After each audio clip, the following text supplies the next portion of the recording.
On va attendre encore 5 petites minutes avant de lancer véritablement le webinaire. Donc, pour ceux qui peut-être me connaissent, me suivent sur le réseau, moi, c'est Aristide Bois. Vous suivez peut-être depuis LinkedIn. Voilà. Donc, aujourd'hui, on a décidé de vous présenter quelque chose de fabuleux. Vous pouvez même partager le lien à vos différents amis, à des personnes que vous connaissez pour qu'ils puissent se connecter et aussi nous suivre. Voilà. Pour qu'ils puissent nous suivre.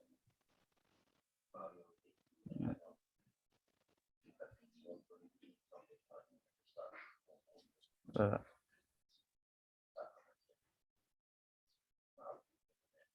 OK. OK.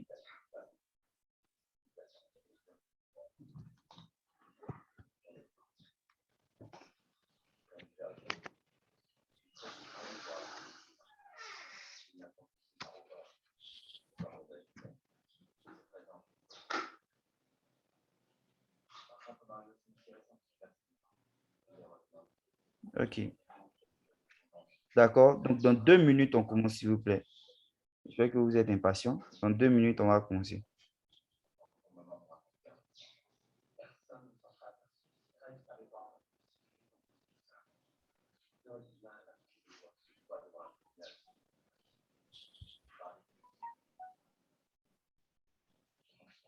Dans 1 minute, on commence. Vous pouvez partager à vos amis, vos collègues d'entreprise et tout, pour qu'ils puissent profiter de la formation. Donc, peut-être que vous êtes responsable logistique ou gestionnaire des stocks.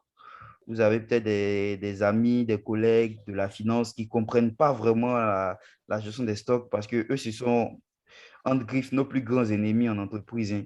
Voilà. Ils trouvent toujours que nous, voilà, on immobilise l'argent, la trésorerie et tout et tout. Vous pouvez vous pouvez leur partager le webinaire pour qu'ils puissent se connecter et nous suivre en fait en direct.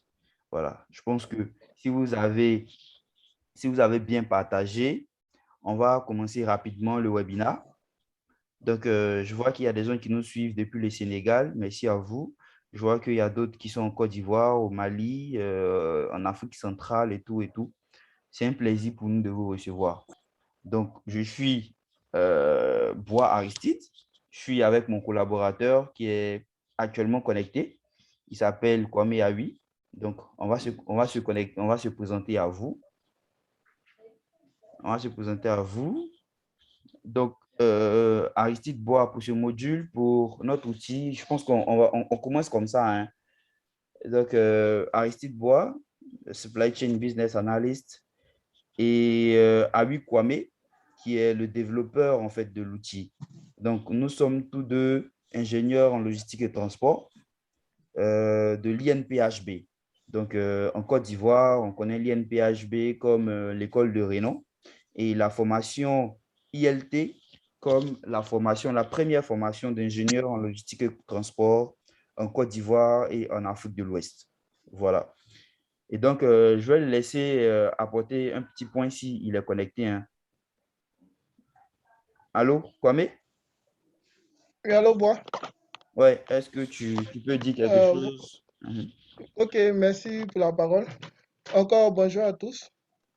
On sait que ça n'a pas été facile de vous connecter ce matin, mais on tient à vous remercier d'abord, car le sujet qu'on va aborder est d'une importance capitale. En effet, aujourd'hui, nous allons vous présenter un outil qui est indispensable en fait à la gestion des stocks, aux achats et tout ce qui est en rapport avec le commerce. Donc, comme Bois l'a dit, je suis Awi Kwame, je suis élève ingénieur, je suis ingénieur en logistique et transport. On a fait l'INPHB et actuellement, je suis chargé de reporting Orange Côte d'Ivoire. Ok. Donc, merci à oui. Moi, actuellement, je suis Demand and Supply Planner chez la nouvelle brasserie de Côte d'Ivoire. J'ai dit NBCI. Voilà. Donc, on travaille sur des différentes problématiques dans des entreprises de secteurs différents. Moi, je suis dans une entreprise agroalimentaire Lui, il est chez Orange Côte d'Ivoire, donc une entreprise de service. Et on a très souvent, on a les mêmes problématiques, c'est-à-dire que les entreprises nous demandent de faire les mêmes analyses, les mêmes points, et c'est les mêmes trucs qui reviennent à chaque fois. Donc, ça nous permet de comprendre en fait le problème que les entreprises agroalimentaires et les entreprises de services ont et qui ne sont pas vraiment trop éloignées. Voilà. Donc, on a pu faire notre petite expérience avec plusieurs de nos amis qui sont dans d'autres entreprises également, qui ont pu nous faire savoir qu'ils avaient également les différents problèmes que nous, en fait, nous rencontrons. Donc, c'est en cela que nous avons décidé de mettre en place cet outil-là qui peut être bénéfique pour tout le monde, pour toutes les entreprises. Voilà. Donc, on a décidé de faire ce webinaire suivant 4 points, à savoir pourquoi on l'a conçu. Donc, c'est ce qu'on essaie de vous expliquer depuis.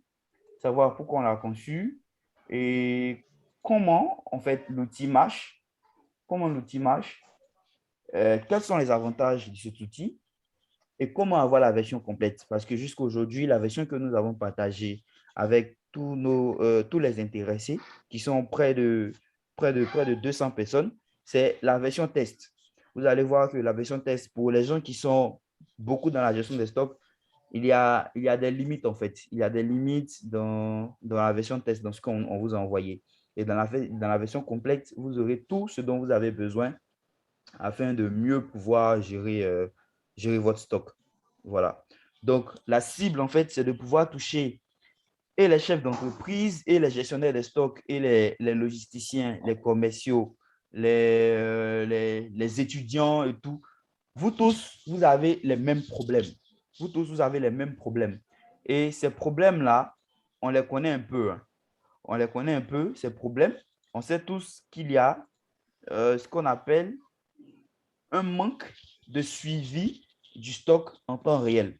Ça, c'est un réel souci pour les entreprises. Les entreprises n'arrivent pas à suivre le stock en temps réel, c'est-à-dire faire l'inventaire de manière permanente. Et ça, nous, on a conçu ce outil de sorte à pouvoir répondre à cette problématique-là. Donc, vous verrez dans ce qu'on va vous présenter qu'on arrive à suivre les mouvements de stock, c'est-à-dire la traçabilité même du stock au jour le jour, en heure et en temps réel. Et automatiquement, on vous permet d'avoir des données claires de sorte à pouvoir mener vos analyses. Donc, vous voyez que après également, il y a une mauvaise interprétation des données. Il y a une mauvaise interprétation des données. Les individus, certains manquent, on va dire, d'esprit technique de la logistique, c'est-à-dire n'arrivent pas à calculer les différents niveaux de stock comme il se doit et il y a beaucoup de soucis après. Ils n'arrivent pas à optimiser, on va dire, les réapprovisionnements, les quantités à réapprovisionner et tout et tout. Et tout cela, en fait, on a réfléchi et on s'est dit que cet outil-là doit pouvoir répondre à ce problème. Et je sais que vous ici, soit en tant que responsable supply chain, responsable logistique, chef magasinier, acheteur même, ou encore gestionnaire moyen généraux par auto, vous avez toujours des soucis de traçabilité. Vous avez des soucis de traçabilité, vous avez des interprétations des données qui ne sont pas vraiment fiables. Et nous, on a réfléchi à ça. Donc, il faut savoir que c'est un modèle calqué sur les entreprises, les grandes entreprises, qu'on souhaite étendre à tout type d'entreprise, donc qu'elle soit petite ou encore grande, mais qui a toujours des difficultés en fait à faire face à ses besoins. Je pense qu'il y a monsieur Oumar Ndiaye qui a levé la main. Je pense que c'est depuis longtemps qu'il a levé la main. S'il a une préoccupation, on va la prendre rapidement et puis continuer notre session. Donc, monsieur Oumar Ndiaye, je ne sais pas si vous avez une question ou si vous avez juste la main levée parce que vous avez oublié en fait. Ok, c'est bon. Ok, d'accord. Donc, on continue. On continue. Donc, c'est un peu là le premier point. Vous voyez un peu les différents problèmes qu'on a. Et après cela, nous allons vous expliquer le comment ça marche. Donc, dans le comment ça marche, je vais laisser mon collaborateur, Aoui Jésus, vous présenter le comment ça marche. Donc, comme je l'ai dit, notre outil a été est calqué sur un modèle. Donc, le modèle ERP, c'est-à-dire un système de gestion intégré. Et il vient d'un modèle de gestion des grandes entreprises. Voilà, il vient d'un modèle de gestion des grandes entreprises. Et nous avons jugé bon de pouvoir le mettre au service des petites entreprises, des petits business, des chefs d'entreprise, des personnes qui font de la vente et qui mouvementent à chaque fois des flux. Voilà, nous avons jugé bon d'adapter ce modèle-là pour eux, pour ces personnes, pour elles plutôt, de sorte à pouvoir les permettre de mieux gérer le stock. Donc, M. Kwame, si tu es là, Oui, bon. ouais, tu peux prendre le relais. Je ne sais pas s'il y a la Ok, il possibilité. n'y a pas de souci. Est-ce que tu peux lancer l'outil, s'il te plaît? Tu peux lancer l'outil. Ok, d'accord. Je vais lancer l'outil.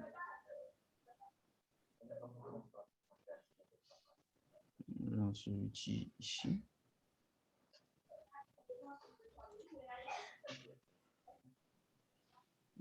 C'est pas ça. C'est plutôt... Excusez-moi, hein. Un petit souci. Je sais pas, tu vois? Oui, je vois, c'est bon pour moi. Merci. Mhm. Ok, comme vous avez pu le constater, cet outil est une version test et à l'ouverture de l'outil, on vous demande d'entrer avant tout un mot de passe. Le mot de passe est test, T-E-S-T en majuscule.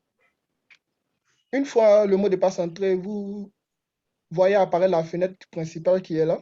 Et cette fenêtre comprend 5 grands boutons, à savoir le bouton recherche d'articles qui vous permet de chercher tous vos articles à partir de leur code d'article ou de leur désignation. Bon, s'il te plaît, Comment? tu peux réduire le fichier. Voilà. OK. Ça, c'est le bouton de recherche qui vous permet de rechercher les différents articles. Ensuite, on a un bouton d'entrée-sortie Ici. qui vous permet de gérer toutes vos entrées et vos sorties, mettre des fournisseurs, des clients, leurs contacts, entrer des quantités à faire entrer ou à faire sortir. Et avoir aussi plus de détails sur un article à travers le code article. Ensuite, on a la politique de stock. Ça, ce module est vraiment réservé aux gestionnaires de stock parce que on a tous les KPI possibles au niveau du stock, à savoir le stock moyen, le taux de rotation, les différents rangs des articles, la classification ABC et tout. Ensuite, on a une base de données où viennent se déverser nos différentes informations, que sont les entrées, les sorties. Et enfin, un tableau de bord qui vous donne en fait un aperçu sur le chiffre d'affaires, le nombre d'entrées, de sorties que vous avez réalisées et les différentes quantités présentes en stock par catégorie. Avant l'utilisation de cet outil, on vous préconise d'entrer dans le bouton paramètres article qui se situe à l'extrémité droite en haut. Donc, on va cliquer dans ce bouton. OK. Une fois que vous rentrez dans ce menu-là, vous avez le droit de configurer, bien entendu, vos codes d'articles, définir le nom des articles, leur désignation, mettre le montant auquel vous avez acheté l'article. Ensuite, mettre le prix de vente, choisir une catégorie. Il faut savoir que les catégories peuvent être personnalisées selon vos besoins. Nous, ici, nous avons utilisé la catégorie informatique, meubles, euh, autres et vêtements. Ensuite, on a le stock initial. Vous pouvez décider d'entrer une quantité initiale. Nous avons la valeur du stock. Elle est automatiquement calculée en fonction du stock initial et du prix d'achat de l'article. Ensuite, vous pouvez paramétrer également vos délais de réapprovisionnement et de sécurité. Parce que il faut savoir que chaque article peut avoir un délai qui est différent d'un autre. Ça, c'était tout pour le volet paramètres articles qui vous permet d'abord de configurer vos articles, d'installer en fait la base sur laquelle vous allez faire des entrées, des sorties. Donc, on va venir dans... on va entrer un article bois, s'il te plaît. D'accord. Donc, je viens d'entrer et sortir, hein. Non, on va On va ajouter une essayer. Ok, troisième ligne. ok, d'accord. Donc, on a juste une troisième ligne ici. Bon, il faut savoir que les deux premières lignes ne figuraient pas. C'est ce matin, nous les avons introduits en fait dans le fichier.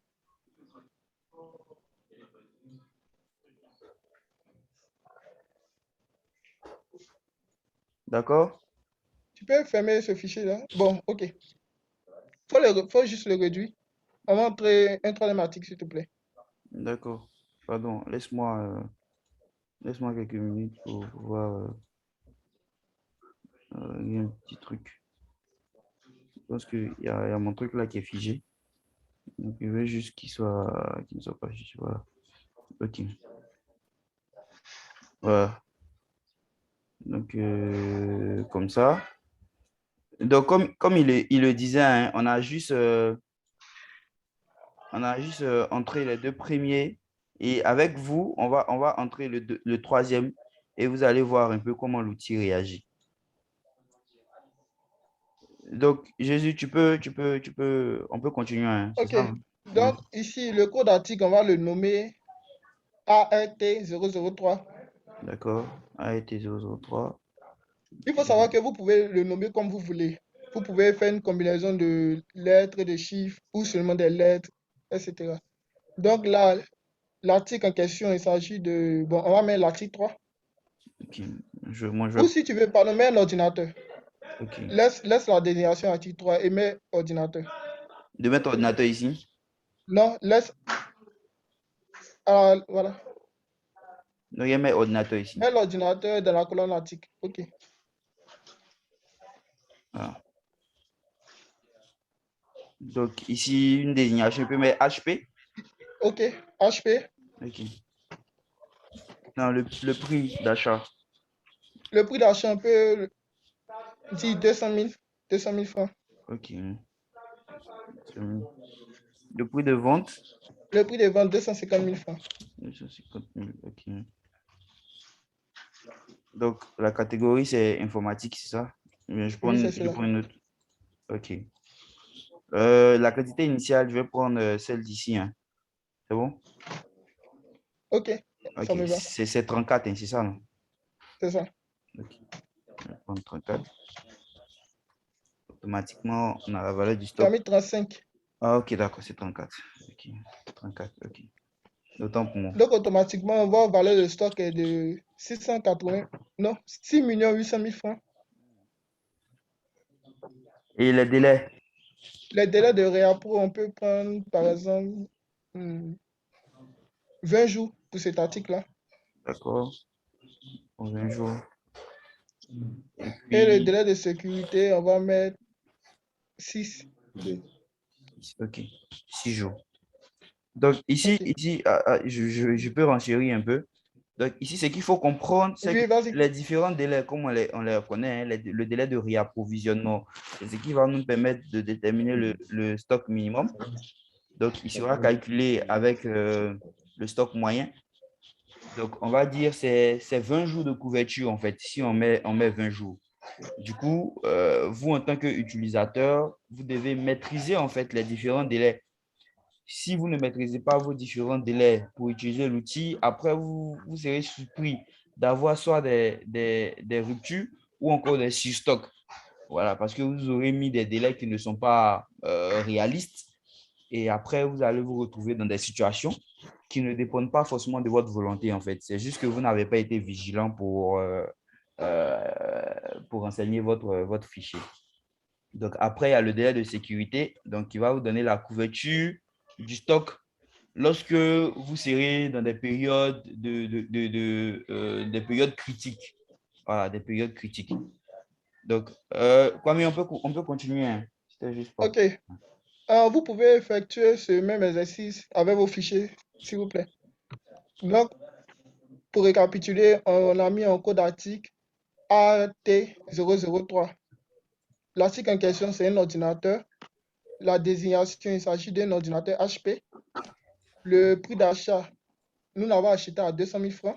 Le prix de vente, 250 000 francs. La catégorie, c'est l'informatique. Et on considère qu'on avait un stock initial de 34 ordinateurs HP. Ensuite, la valeur du stock a été automatiquement déterminée. Ça fait 6 800 000 francs. On a choisi comme délai de réapprovisionnement 20 jours et délai de sécurité 6 jours. Ensuite, on va venir dans le bouton d'accueil. Voilà. nos articles étaient paramétrés dans la partie article que vous voyez. Et ensuite, on va essayer de faire une entrée. Ou si vous voulez, vous pouvez déjà consulter votre politique de stock.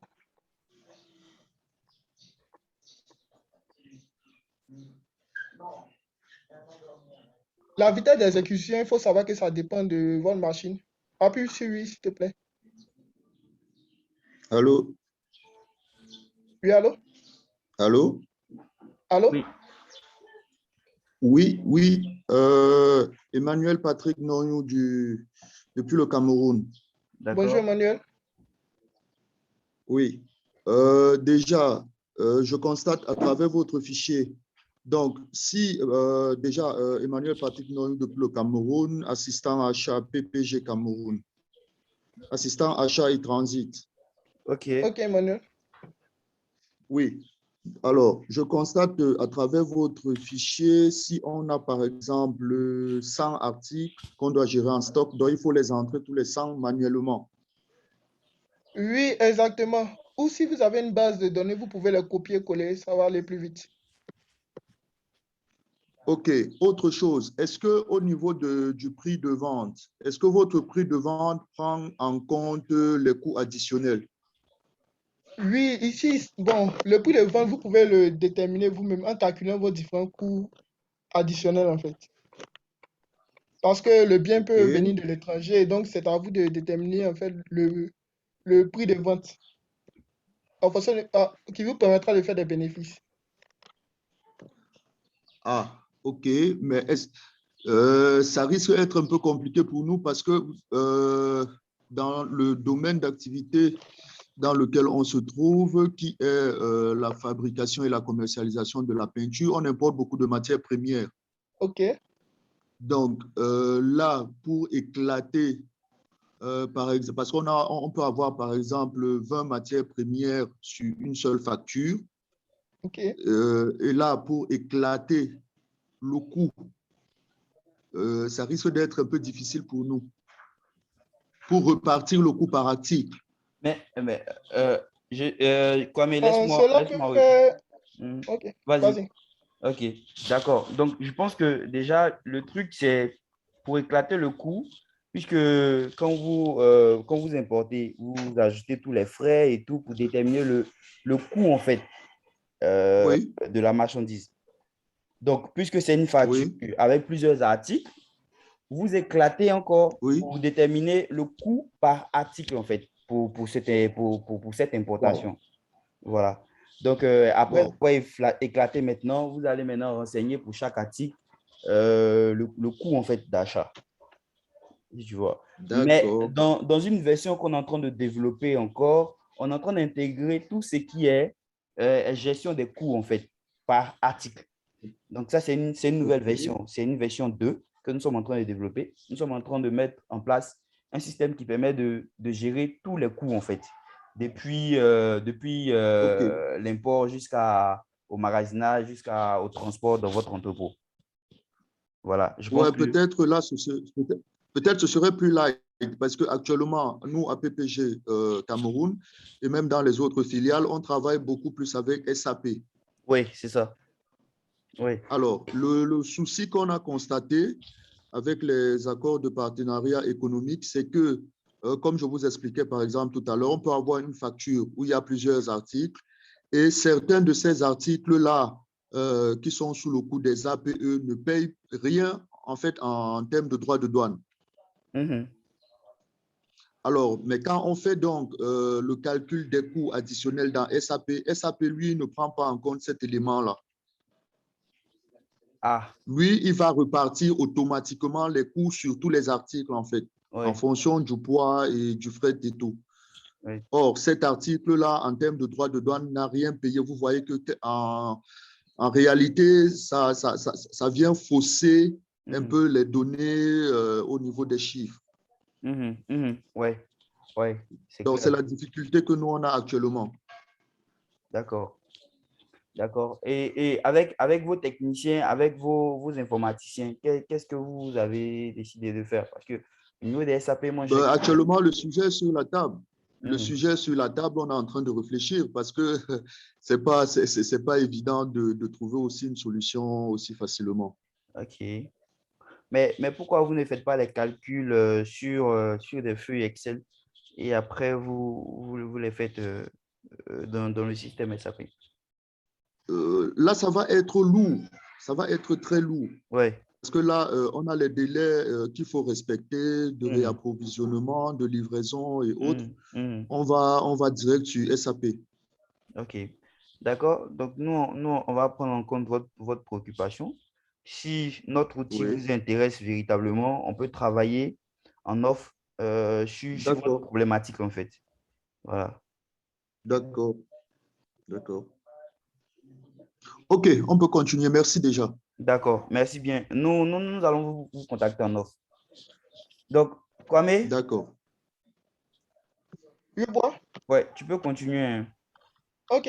Donc, vous voyez pour l'article 3, l'ordinateur HP, on a entré une quantité initiale qui est de 34. Il n'y a pas eu d'entrée. Bois, tu peux défiler, s'il te plaît. Oui. Le stock initial était de 34. On n'a pas effectué d'entrée, on n'a pas effectué de sortie. Donc, le stock disponible, vous conviendra avec moi qu'il reste toujours de 34. Et le stock moyen aussi déterminé, le taux de rotation, le taux de sécurité, etc. Bois, tu peux revenir, on va faire des entrées pour cet article, s'il te plaît. D'accord. Pardon. Voilà, ici. OK. Donc, ici, c'est la fenêtre des entrées et sorties. Elle vous permet d'ajouter des entrées à votre stock ou de les retirer. Et pour ce faire, vous avez la possibilité de sélectionner un code article ou l'entrer manuellement. Donc là, on va sélectionner l'article 003, arrêté 003. OK. Ou bien, boire, supprime-le. Oh, Appuie simplement sur supprimer. OK. Donc ici, vous pouvez saisir en fait manuellement l'article. La liste déroulante est juste à retrouver les différents articles. 003. Allez, clique. OK. Donc vous voyez que ici on a obtenu, on maîtrise le code article par cœur, donc on a obtenu rapidement. Imaginez qu'on a une liste de 100 articles. Bon, vous voyez vous-même que pour défiler, c'est assez compliqué. Donc, si on a la possibilité de maîtriser certains codes d'articles, on peut aller plus rapidement en les saisissant. Donc là, l'article était déterminé, il s'agit d'un ordinateur, le prix d'achat était déterminé. On va entrer une quantité qu'on va entrer dans notre stock. d'accord. Donc là, je mets combien si tu veux? Euh, Bon, Emmanuel, tu peux nous donner une quantité, s'il te plaît? Les quantités? Oui, oui, une quantité qu'on va entrer. Bon, je vais dire n'importe quoi, 300. OK. Donc, on va entrer 300 ordinateurs dans notre stock. Donc, Voilà. le fournisseur, on va mettre le nom de l'entreprise d'Emmanuel, hein. Je pense que c'était quoi déjà? PPG. EPG. OK, d'accord. Donc, EPG est notre fournisseur. OK. On peut entrer D'accord. aussi son contact. D'accord. Bon, on va mettre juste des chiffres, 1, 2, 3, par exemple. Et là, vous avez la possibilité aussi d'insérer une image à l'article donné. Toi, tu es à quoi? Tu es malade. Hein? OK. D'accord. OK. D'accord. Donc, la fenêtre s'ouvre, hein. D'accord. Donc, je pense que ça va prendre du temps avec la connexion, hein. Mais déjà, on peut voir ici, parcourir les fichiers et tout, si vous voulez télécharger des images et tout. Hmm. Bon, tu peux insérer, tu as une image que tu peux insérer comme ça, si possible, sinon on va avancer. D'accord, je vais voir. Je vais voir rapidement, hein, si je peux avoir une image insérée. Je vais Ok, dire tu peux ça prendre ça par rapidement. exemple. Hmm. Voilà. Donc, je peux cliquer sur Entrée. Oui, insérer, c'est ça. Ok. Vous pouvez.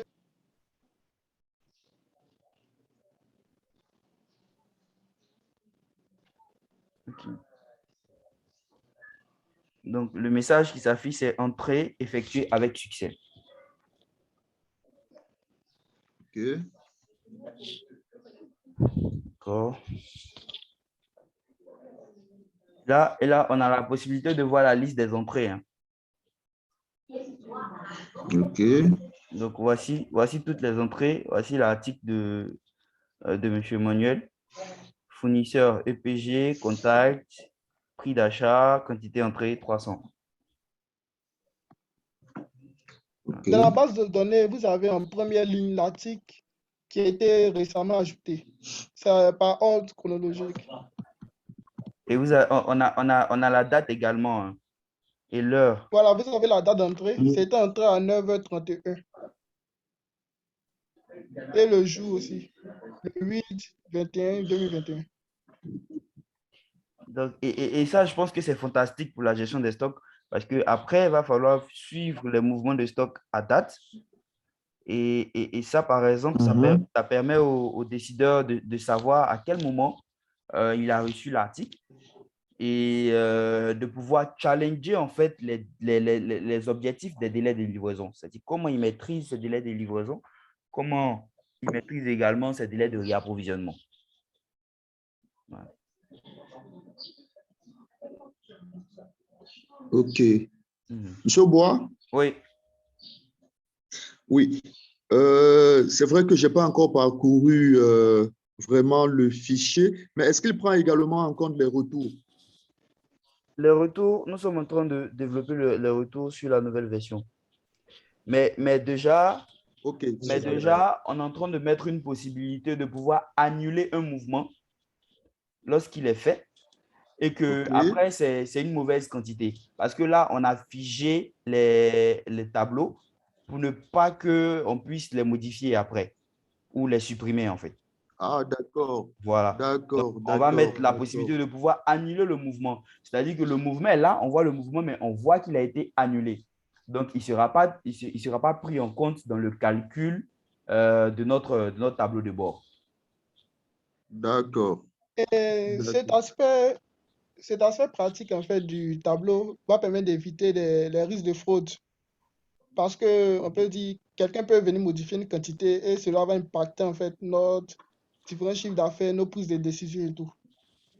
OK. Donc le fait d'enregistrer l'information et de la figer en fait pour empêcher toute modification va permettre d'avoir des données sûres. D'accord.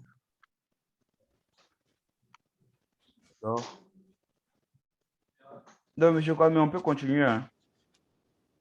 Oui, allons-y. Donc là, vous avez la possibilité juste en bas du bouton entrée de consulter vos listes des entrées. C'est de là que nous venons. Ensuite, vous pouvez voir la base de données. On va cliquer sur le bouton base de données. Bon. On voit là que l'article 03 a été enregistré. Et ici, dans la colonne entrée, ils ont mis 8. Ça veut dire qu'il s'agit d'une entrée. Si c'était une sortie, ils allaient mettre 8 à la place. Et là, on a la quantité entrée, on a la date exacte, on a le prix unitaire et le montant total. Il y aura également la possibilité comment je peux dire, de renseigner les articles selon les magasins. Oui, dans la modélisation. Dans la nouvelle version. Ouais, dans la modélisation adaptée à votre système supply chain, nous vous permettons de créer des dépôts. Donc, je pense que c'est ça, hein, le problème. C'est-à-dire créer des dépôts entre comment on va dire, les différentes entreprises. Bon, je ne vais pas dire les différentes entreprises, mais genre un dépôt pour le gestionnaire des stocks et puis peut-être un magasin de réception théorique. C'est ça, c'est bien ça, non? Oui, parce qu'en fait, Voilà. dans notre cas, par exemple, au Cameroun, on a 8 magasins. Voilà, donc il y a d'abord l'usine. Quand ça sort de l'usine, ça va dans un autre magasin. Il faut bien que ces mouvements-là puissent être représentés. C'est ça. Voilà, qu'on sache que c'est parti peut-être du magasin A au magasin B. C'est ça. C'est ça. À telle date. Maintenant, le souci, quand je parlais de retour, c'est que on peut avoir un article qui est parti du magasin A pour le magasin B, mais en cours de route, les aléas du transport, de logistique et autres, il y a des avaries. Donc, cet article revient au magasin A, alors qu'informatiquement, il avait déjà été mouvementé. Oui. Il est parti pour le magasin B. C'est ça. C'est ça. Et en fait, ça dépend de comment on souhaite le mouvementer dans le système. Est-ce que vous voyez? Déjà, nous, on va mettre une version annulée. Donc, le truc, c'est de pouvoir retrouver ce mouvement-là. Ce mouvement, faire une annulation du mouvement. C'est-à-dire, si on a rentré 200 unités et que c'est 195